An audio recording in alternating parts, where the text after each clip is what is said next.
हजरत मालिक बिन दिनार फरमाते मैंने 60 हज किए। एक हज के मौके पर मैंने बड़ा रश देखा, लाखों का इज्तिमा हुआ। मेरी बातों की समझ तो आ रही है ना आप दोस्तों? जो नहीं बोल रहे उन्हें भी आ रही है ना? अल्लाह जज़ा दे।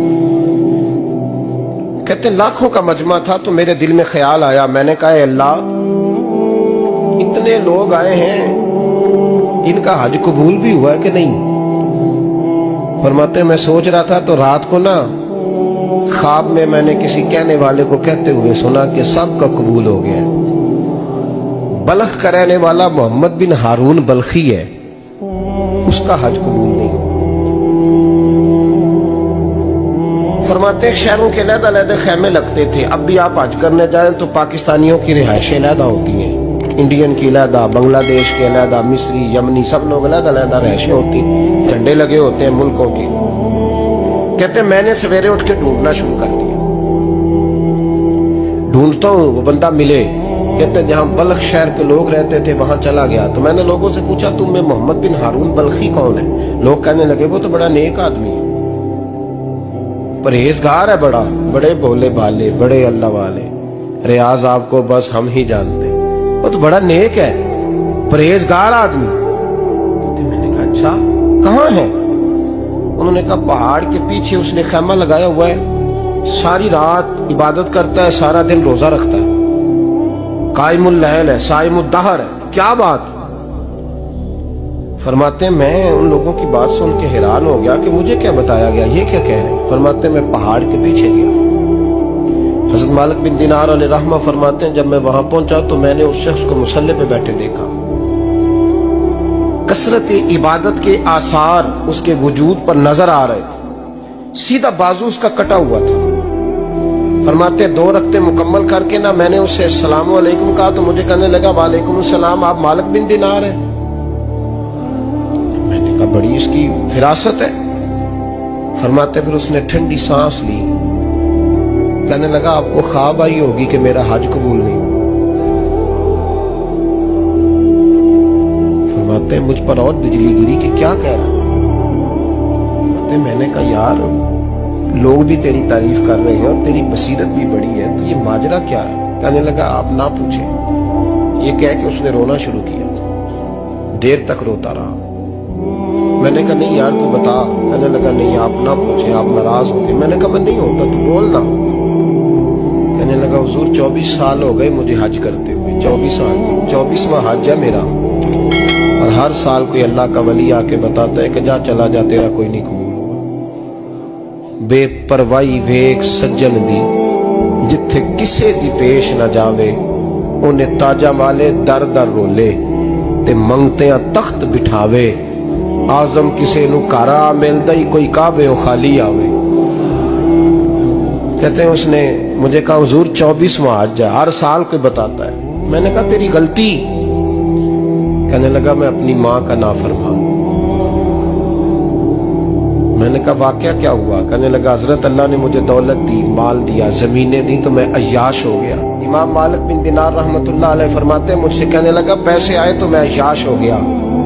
रमजान का महीना था, असर के बाद मेरी अम्मा इफ्तारी की तैयारी कर रही थी, मैं गया, मैंने कहा शराब पी हुई, अम्मा रोटी दे, तो अम्मा कहने लगी शर्म कर, शर्म कर, रोजा रखा नहीं तो जिन्होंने रखा है उनका तो ख्याल कर। कहते अम्मा की बात का मुझे गुस्सा लगा। मैं कहा करता हूं बदनसीब है वो बेटा जिसका बाप उससे बात करते हुए डरता है कि पता नहीं कहां से बोलेगा। बदनसीब नहीं वो बेटा जिसकी माँ उससे बात करते हुए सहम जाती है कि पता नहीं कौन सी बोली बोलेगा। बदनसीब नहीं कि माँ बाप भी जिससे खोल के बात ना कर सके। हजरत मालिक बिन दिनार से कहने लगा अम्मा ने जब कहा ना शर्म कर तो मुझे गुस्सा आया, मैंने माँ को थप्पड़ मारा और मेरी माँ जलते हुए तंदूर में गिरी। लोगों ने मुझे पकड़ के अंदर बंद कर दिया कमरे में। सारी रात मैं शोर सुनता रहा पर नशे में धुत रहा। सवेरे आंख खुली तो मेरी बीवी बैग बांध रही थी। मैंने कहा कहाँ जा रही हो? कहने लगी जो माँ का नहीं बना मेरा कैसे बनेगा। तो मैंने कहा मेरी अम्मा का वो तो लोगों ने रात को ही दफन कर दी जनाजा पढ़ के। तड़प के कहने लगा मुझे क्यों नहीं बताया? तो कहते हैं लोग कहने लगे तेरी मरती हुई माँ कह गई थी इसे मेरा मुंह ना देखने देना। میرے جنازے کے قریب نہ آئے. حضرت مالک بن دینار فرماتے ہیں جب اس نے یہ بات سنائی تو میں نے بھی اس کے منہ پہ تھپڑ مارا. میں نے کہا تو اسی قابل ہے. کہتے ہیں وہ رونے لگا, حضور دعا کرے اللہ مجھ سے راضی ہو جائے. کہنے لگا جب ماں کی انتقال کی خبر ملی تو میں نے کلاڑی لے کے وہ ہاتھ کاٹ دیا جس سے ماں کو مارا تھا. میں نے ساری جائیدادیں خیرات کر دی. 24 سال ہو گئے, 24 سال. ساری رات نماز پڑھتا ہوں, روزہ رکھتا ہوں, حج کرتا ہوں, پر ہر سال کوئی آ کے کہتا ہے جا دوڑ جا تیرا کوئی نہیں قبول ہوا. حضور دعا کرے مالک راضی ہو جائے. فرماتے میں تھپڑ مار کے آ گیا. میں نے کہا تجھ سے راضی ہو جائے اتنے ظالم سے. امام مالک فرماتے رات کو آ کے سویا تو مجھے خواب میں رسول پاک کا دیدار ہوا. تو نبی پاک علیہ السلام نے فرمایا مالک تو اسے مایوس کیوں کر آیا ہے, اللہ تو بڑا مہربان ہے. کہا حضور ماں کے نافرمان کو معافی کیسے ملے گی؟ تو امام مالک فرمانے لگے نبی کریم نے فرمایا جا اسے جا کے بتا دے تجھے قیامت میں تیری ماں کی وجہ سے بخش دیا جائے گا. کہا حضور اماں کی وجہ سے کس طرح؟ تو محبوب فرمانے لگے اس کی ماں قیامت میں اس کے خلاف مقدمہ دائر کرے گی رب کریم کی عدالت میں, اے اللہ میں نے 9 ماہ پیٹ میں رکھا, درد سہ کے اسے جنا, جگر کا خون پلا کے پالا اور اسی نے مجھے قتل کیا. رب کریم اس کی ماں کا مقدمہ سن کے کہے گا اٹھاؤ اس کو دوزخ میں پھینکو, اس نے ماں جلائی تھی اسے بھی جلاؤ. محبوب فرمانے لگے جب پکڑ کر کے مالک اس کو محمد بن ہارون کو لوگ لے جائیں گے نا جہنم کی طرف,